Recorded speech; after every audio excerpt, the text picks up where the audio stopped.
Pagsampa mo ng 22, sasampalin ka ng buhay na akala mo dati chill lang.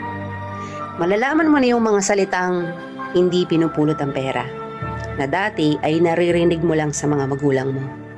Magtatrabaho ka, magbabayad ng tubig at kuryente. Tapos trabaho, trabaho ulit, paulit-ulit. Mamimiss mo yung batang ikaw, musmos, walang alam sa mundo. May mga gabing bibilangin mo ang oras ng tulog mo kasi akala mo makakatulong ito.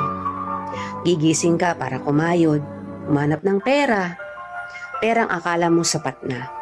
Pero dahil salat ka, wala kang magagawa kung hindi tanggapin ang katotohanang ganito ang buhay. Katotohanang dahil malaki ka na, malaki na rin ang bigat na papasanin mo. Dahil ngayong 22 ka na o 23 o 25 ka, malalaman mong hindi ka na lang nabubuhay para sa sarili mong pangarap. Real talk yan.